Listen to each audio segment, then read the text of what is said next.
Hey everyone, hope you're having a wonderful day.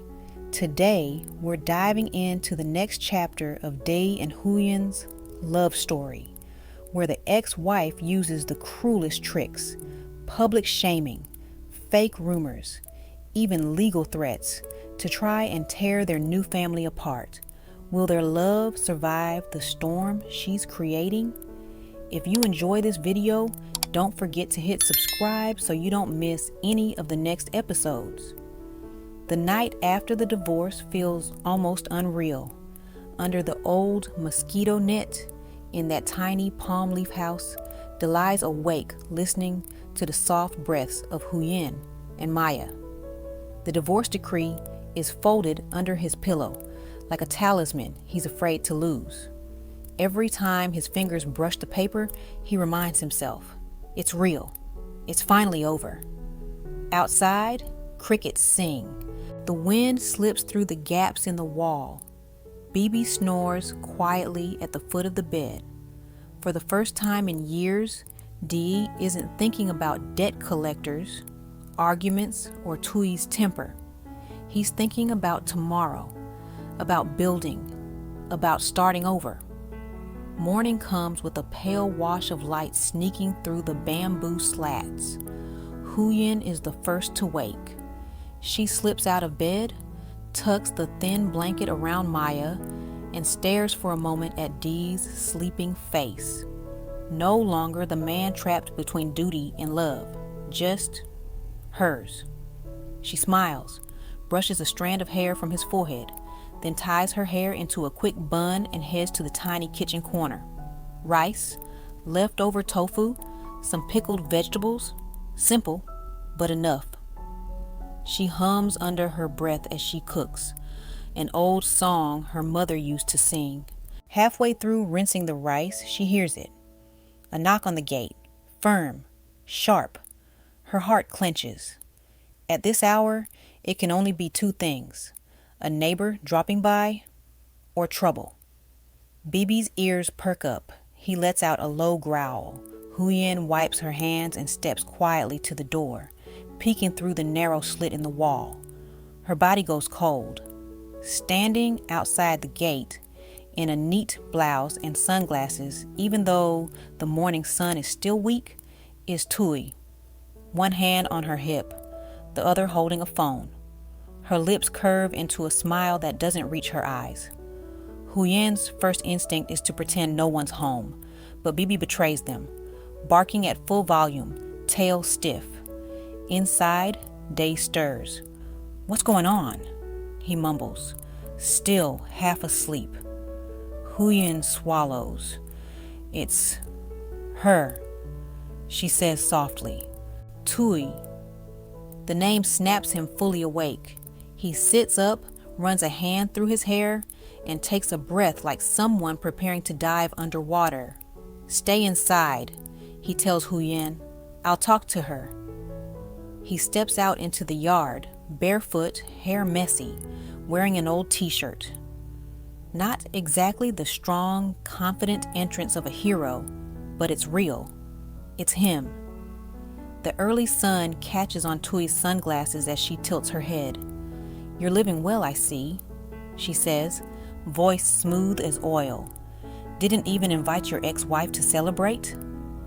Thuy doesn't rise to the bait. "Why are you here, Thuy?" he asks calmly. "The divorce is done. The land is split. There's nothing left to argue about." She lets out a short laugh. "Nothing to argue? You think a piece of paper means you can just erase me?" She leans closer to the gate, lowering her voice. "You might have fooled the judge, but you can't fool society. People talk, you know." Thuy feels his jaw tighten. "What do you want?"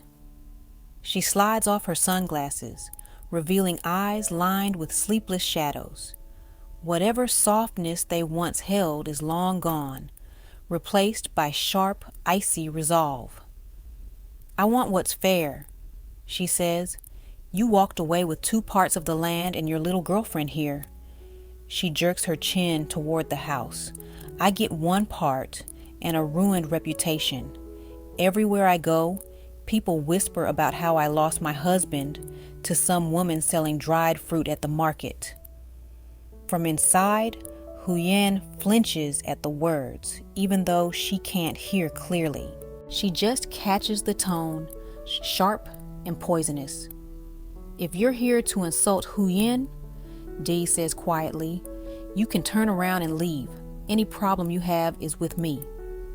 Thuy's smile hardens. Oh, don't worry. I plan to deal with you. She fishes something out of her bag, a stack of printed photos. She holds one up between two fingers so he can see. Dee's stomach drops. It's a picture of him and Huyen, taken from a distance. He remembers the day, an ordinary afternoon months ago. He was helping her push a heavy cart up the slope near the market. They stopped for a moment, laughing at something Maya said. In the photo, it looks intimate, too intimate. Doesn't matter what actually happened. What matters is what people believe. And right now, all I have to do is post these online, maybe add a few messages to the local gossip groups, and boom, Huyen becomes the homewrecker everyone hates. The market ladies will whisper. Parents will pull their kids away from Maya. Your precious little family will be treated like trash. Inside the house, Maya's sleepy voice floats out. Mom, where's Dad? The word Dad hangs in the air like a fragile balloon. Thuy hears it.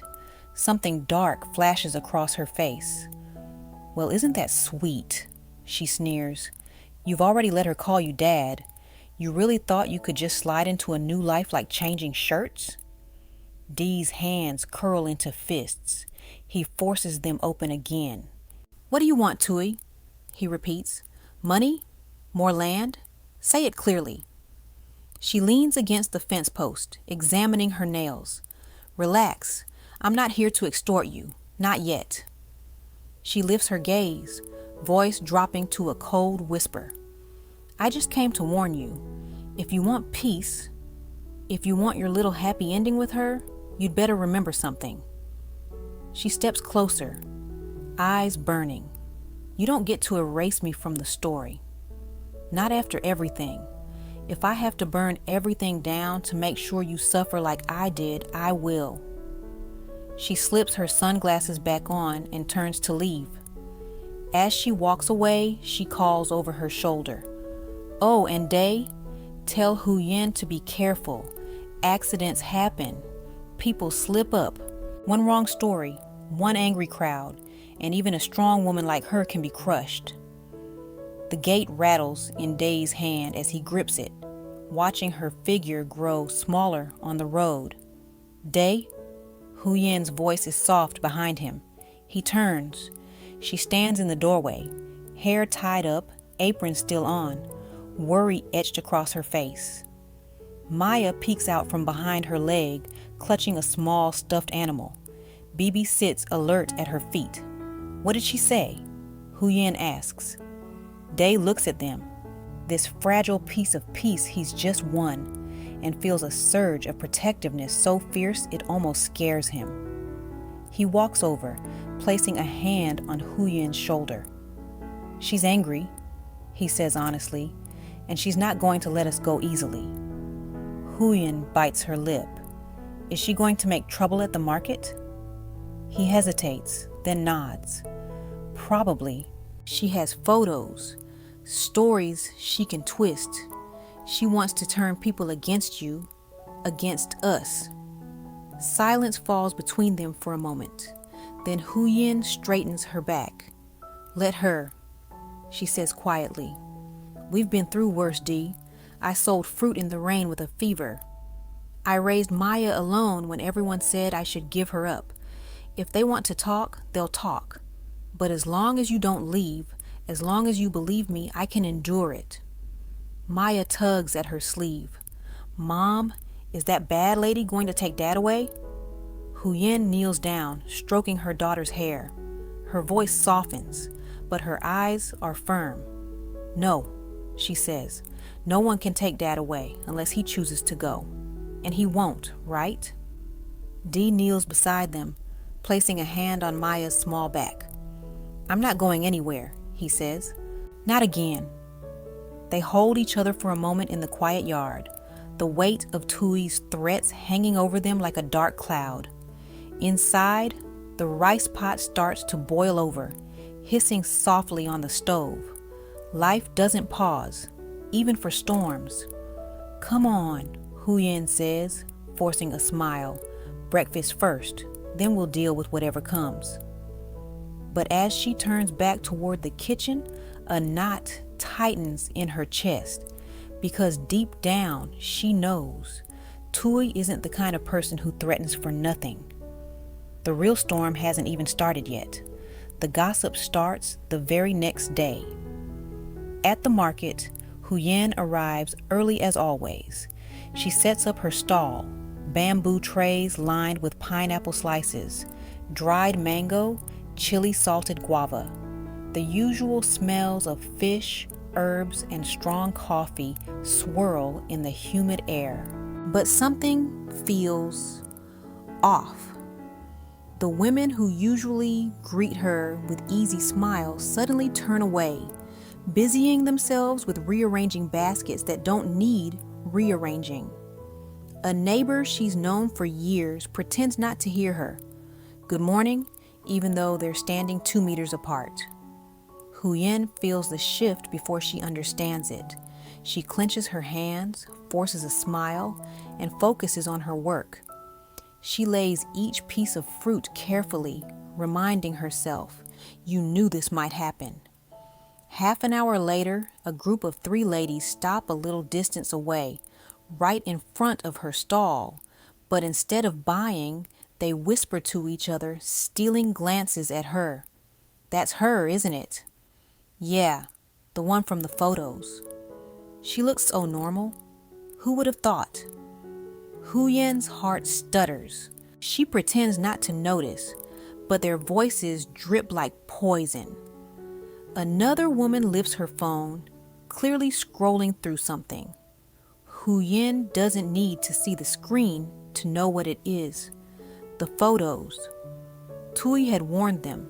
She hadn't been bluffing. One of the women finally steps up to the stall, eyes cold. How much for the dried mango? She asks. Huyen brightens instinctively.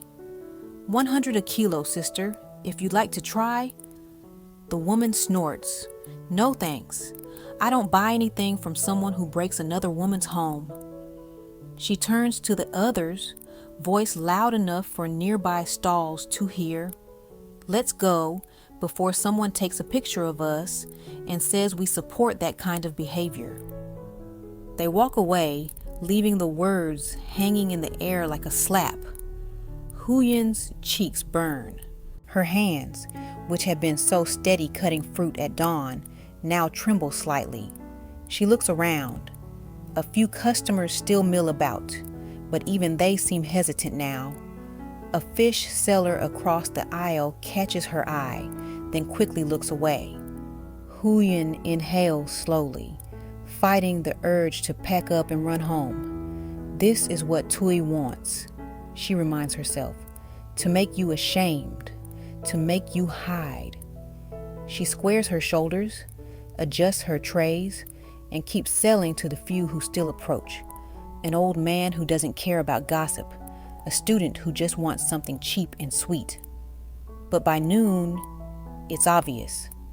Business is worse than ever. Normally, her trays would be half empty by this time.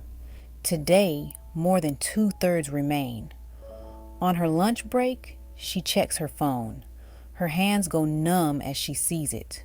A local Facebook group post. Blurry photos of her and Dee pushing the cart, talking by the gate, Dee lifting Maya. The caption is vicious and dramatic, written in a tone that sounds very much like Thuy's. While still legally married, a certain man secretly lived with another woman and played happy family with her child. Is this what love looks like nowadays? Share so everyone knows what kind of people they are. hundreds of comments, some defending, some doubting, but far too many attacking. She's shameless. Poor original wife. Women like her destroy families. Huyen scrolls, her chest tightening until it hurts. For a moment, she entertains the old instinct. Delete her account, change her number, move away again. Then she thinks of pedaling home sweaty and exhausted, the decree in his bag. She thinks of Maya's sleepy voice asking, "Can I call you Dad?" No. She locks her phone and sets it face down. When Day arrives in the afternoon to help her pack up, he notices the nearly full trays. "Slow day?" he asks gently. She shrugs, avoiding his eyes. "People are busy talking," she says. "Not much time to eat." He doesn't need more explanation. His own phone has been buzzing nonstop with messages from old friends. He walks around the stall, gently lifting her chin so she has to look at him. "Hey," he says softly, "none of this is your fault. We didn't do anything wrong. We just started loving each other too late, in the wrong order. That's on me, not you." She laughs weakly. Gossip doesn't care whose fault it is. He glances around at the staring faces, the turned backs, the way people hush their voices when he passes. "Then let them see clearly," he murmurs.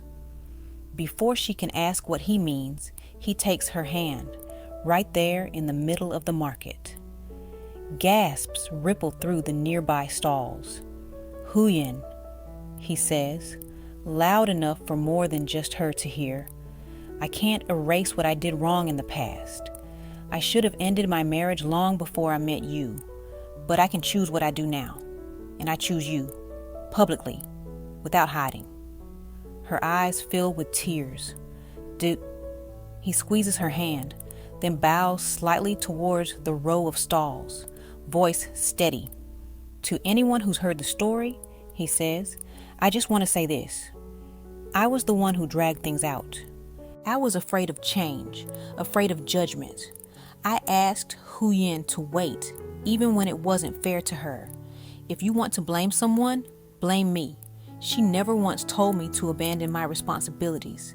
She only asked me not to lie." Silence settles over the market like dust. No one claps. No one rushes to defend them. But a few expressions soften. A nearby seller, the fish lady from earlier, looks away, ashamed. It doesn't magically fix everything, but it plants a seed. On the way home, pushing the cart instead of riding, Day and Huyen walk side by side. "Was that smart?" Huyen asks quietly, "confronting them like that?" He smiles faintly. "Probably not, but I'm tired of acting like we're something to be ashamed of." Her fingers brush his. "Thank you," she says, but rumors are only one of Thuy's weapons.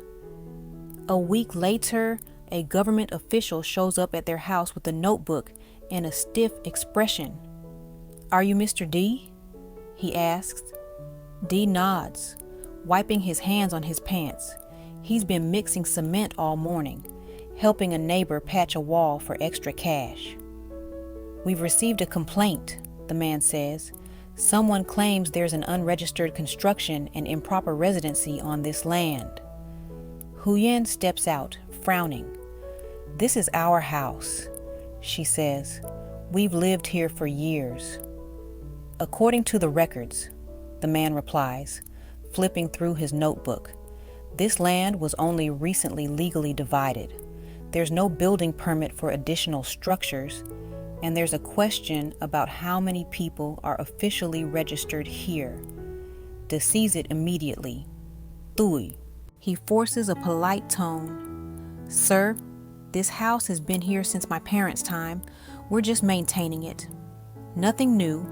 As for residency, I can provide all the documents. Give me a few days to gather them." The official sighs, rubbing his temples. He's just doing his job, and he knows how these complaints usually go. Fine, but you need to sort this out quickly. If not, we'll have to issue a fine. Or worse, order demolition of unapproved structures. After he leaves, Huyen leans against the wall, legs suddenly weak. She won't stop, she mutters. If it's not gossip, it's paperwork. If it's not paperwork, what next? Dee steps beside her, placing his hand on the rough bricks. Then we won't stop either, he says. We'll get the documents. I'll go to the local committee every day if I have to. I won't let her erase the only home Maya has ever known. Huyen looks at him, searching his face. Are you scared? He thinks about it. Yes, he admits. But I'm more scared of going back to the life I had. Hiding, lying, watching you suffer because of my indecision. I'd rather fight with you than live peacefully without you. Her eyes soften. You're getting better at saying cheesy things. She teases weakly. He laughs. Maybe love makes people ridiculous. Maya runs out, hair flying, school bag bouncing. Dad, Mom, my teacher said we're having a parents' meeting next week. You both have to come. Day and Huyen exchange a look.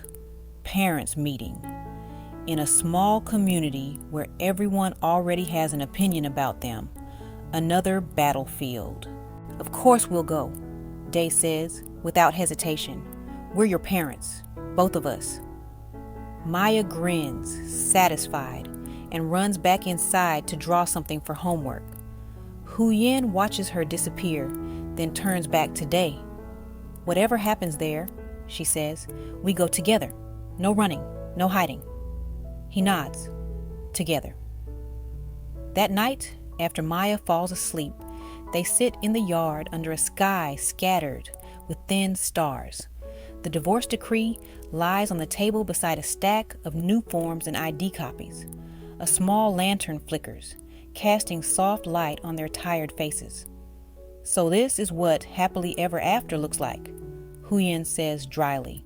Forms, fines, gossip, and cold rice. De chuckles.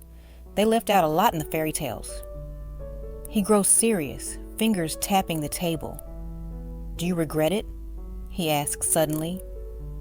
Choosing me, staying, even knowing I come with so much trouble attached. She looks at him for a long moment. Then she shakes her head. No, she says. I'd regret it more if I let fear decide for me. At least now, when I'm tired or hurt, I know why. I know who I'm doing this with. She reaches out, covering his hand with hers. I didn't pick an easy life, Dee. I picked you. He swallows hard. Then I have to be worth that choice. From somewhere down the road, a motorbike passes, music blaring. The world keeps moving, uncaring of their little war. Thuy is out there, plotting her next move. Maybe she'll file more complaints. Maybe she'll push harder online.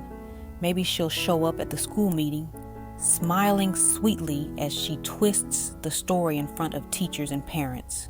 The storm is far from over, but in this small yard, under the thin stars, two people sit shoulder to shoulder, hands intertwined, divorce decree and future plans side by side on the worn wooden table.